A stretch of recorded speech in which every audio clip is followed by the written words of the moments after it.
What's up, guys? I'm Kelly Quinn, and welcome to the Kissimmee Wetlands. Now, you might be wondering, what exactly is a wetland and what lives there? Well, my plan is to show you that today. Wetlands are areas of land that contain water to varying degrees year-round, so they're often characterized by large cypress forests and sawgrass fields. On today's trip, my partner and I plan to visit two creeks, Marion Creek and Johnson Creek, in search of white ibis, a small wading bird of the wetlands. A couple other species we're looking for are red-shouldered hawks, Florida banded water snakes, brown water snakes, and of course my favorite, alligators. On our way to the creek today, we were greeted by a 5-foot alligator. It's always a thrill seeing them in the wild, no matter how many times I've been around them. Once we were in the creek, we quickly found our feathered friends we were out searching for. They were foraging in the muck and didn't mind us at first. But suddenly, one of them gave out a call and all of the birds flocked up into the trees, flying over our heads. It was really neat to see. Once they settled in the branches, we were able to get a nice look at them. You see those crazy curved bills? Well, they use those like tweezers. When they're prodding the mud and find something tasty like a mussel, a clam, or a crustacean, they'll pinch it, and then they drag their prize out of the muck and pretty quickly eat it. As we were rounding the creek bend, on our left I saw a red-shouldered hawk among the cypress trees.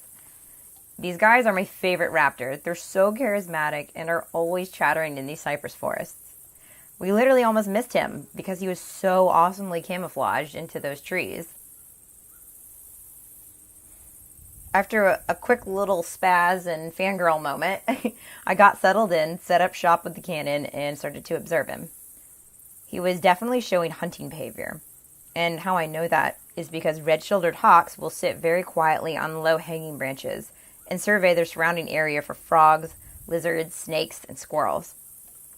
When he sees something he likes, he'll swoop in from his perch, pin the prize to the ground, and take it back to the nest or to his mate who he's trying to impress. These hawks primarily depend on heavily forested areas for nesting and prefer to be in or around swamps and lakes for hunting.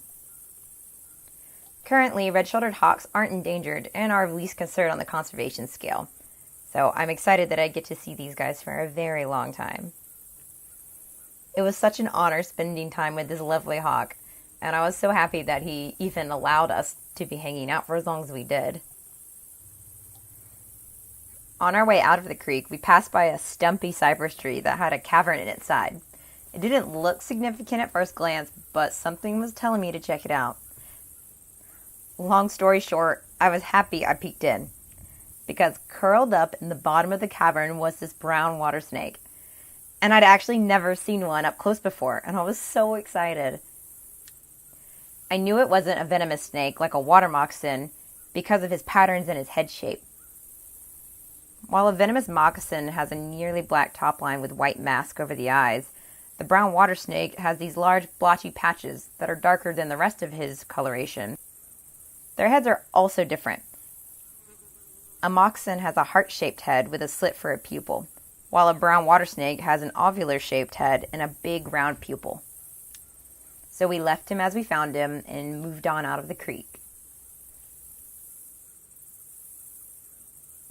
So I hope you had fun today joining us on this kayak adventure into the wetlands.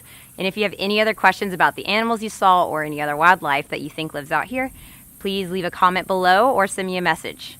Thanks for showing up, guys. You're awesome.